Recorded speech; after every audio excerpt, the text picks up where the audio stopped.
Dumating ng anak ng tao, ang Diyos na nagkatawang tao. May batayan sa Biblia ang patotoo mo. Salamat Salamat sa Diyos.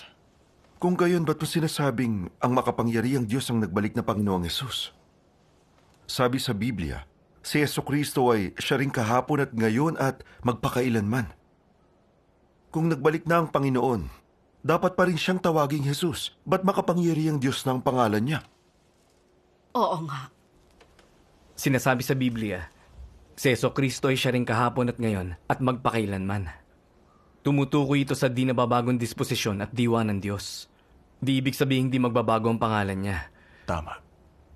Sa kapanahunan ng kautusan, ang Diyos ay tinawag na Jehovah.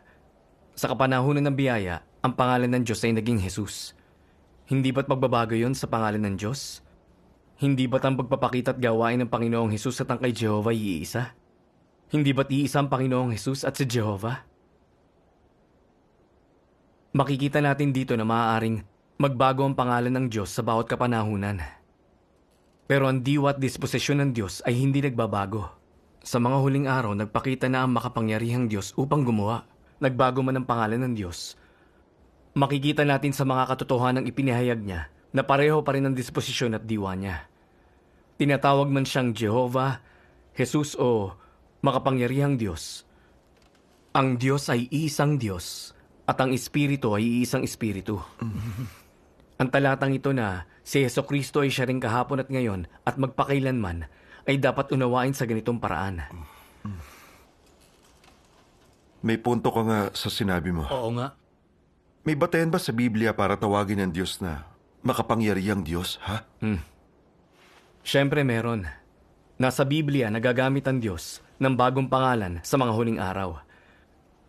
Gaya ng sinasabi sa Isaiah 62:2, "At makikita ng mga hentil ang katuwiran mo at ng lahat ng hari ang kaluwalhatian mo. At ikaw ay tatawagin sa bagong pangalan na ipangangalan ng bibig ni Jehovah." Meron din mga propesiya sa pahayag. Ang magtagumpay ay gagawin kong haligi sa templo ng aking Diyos at hindi na siya lalabas pa doon. At isusulat ko sa kanya ang pangalan ng aking Diyos at ang pangalan ng bayan ng Diyos ko at ng aking bagong pangalan. Ako ang Alpha at ako ang Omega. Ngayon at nang nakaraan at sa darating ang makapangyarihan sa lahat. Amen. Sinasabi ng mga propesiyang ito na magkakaroon ang Diyos ng bagong pangalan sa kanyang pagbabalik ang makapangyarihan. Yan ang makapangyarihang Diyos. Amen. May batayan pala sa Biblia ang pagkakaroon ng bagong pangalan ng Diyos. Mas magiging malinaw ang lahat kapag binasa natin ang mga salita ng makapangyarihang Diyos. Oo. Sige. Sa bawat kapanahunan at yugto ng gawain, ang aking pangalan ay hindi walang batayan, kundi may kinakatawang kabuluhan. Bawat pangalan ay kumakatawan sa isang kapanahunan. Ang Jehovah ay kumakatawan sa kapanahunan ng kautusan, at ito ang ipinantawag ng mga tao ng Israel sa Diyos na sinamba nila. Ang Jesus ay kumakatawan sa kapanahunan ng biyaya, at ito ang pangalan ng Diyos ng lahat ng tinubos noong kapanahunan ng biyaya. Sa bawat kapanahunan, gumagawa ang Diyos ng bagong gawain at tinatawag sa bagong pangalan. Paano niya gagawin ang parehong gawain sa magkaibang kapanahunan? Paano siya mananatili sa dati? Ang pangalan na Jesus ay ginamit para sa gawain ng pagtubos. Kaya Jesus pa rin ba ang ngalan niya sa mga huling araw? Gagawin pa rin ba niya ang pagtutubos? Bakit iisa lamang si Jehovah at si Jesus? Subalit sila'y tinatawag sa magkaibang pangalan sa magkaibang kapanahunan. Hindi ba't ito'y dahil sa magkaiba ang mga kapanahunan ng gawain nila? Maaari bang kumatawan sa Diyos sa kanyang kabuuan ng iisang pangalan lamang?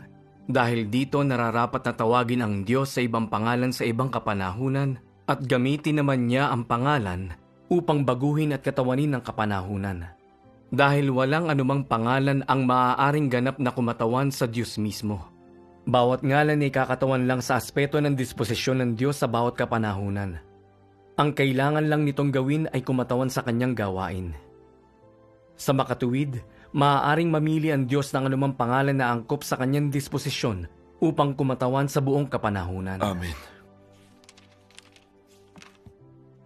Minsan na akong nakilala bilang Jehovah. Tinawag din akong ang Mesiyas at tinawag din na Jesus na tagapagligtas ng may pagmamahal at paggalang. Gayunman, ngayon ay hindi na ako ang Jehovah o Jesus na nakilala ng mga tao noong araw. Ako ang Diyos na bumalik na sa mga huling araw at magbibigay wakas sa kapanahunan. Ako ang Diyos mismo na nagbabangon mula sa dulo ng daigdig, puno ng aking buong disposisyon at puspos ng otoridad, karangalan at kaluwalhatian.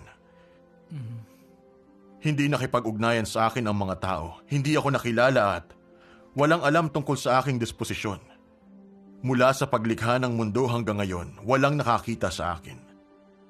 Ito ang Diyos na nagpapakita sa tao sa mga huling araw, ngunit nakatago sa tao. Nananahan siya sa piling ng tao, tunay at totoo. Tulad ng nagniningas na araw at naglalagablab na apoy, puspos ng kapangyarihan at nag-uumapaw sa otoridad.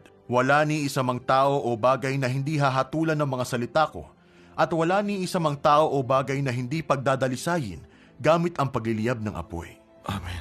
Sa huli, lahat ng bansa ay pagpapalaing dahil sa mga salita ko at dudurugin din ng pirapiraso dahil sa mga salita ko. Makikita ng lahat sa mga huling araw na ako ang nagbalik na tagapagligtas. Ako ang makapangyarihang Diyos na lumulupig sa buong sangkatauhan. At makikita ng lahat na minsan na akong naging handog para sa kasalanan. Pero sa mga huling araw, ako ang apoy ng araw na tutupok sa lahat ng bagay. Gayon din ang araw ng katuwiran na nagbubunyag sa lahat. Ito ang aking gawain sa mga huling araw.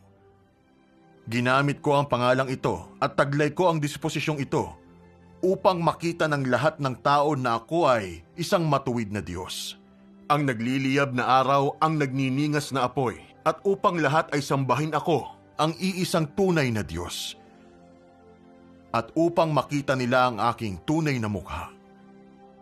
Hindi lamang ako ang Diyos ng mga Israelita at hindi lamang ako ang manunubos. Ako ang Diyos ng lahat ng nilalang sa buong kalangitan at sa buong lupa at sa karagatan. Amen. Kahanga-hangang mga salita yun. Maotoridad ang kanyang mga salita. Maraming misteryo sa mga pangalan ng Diyos.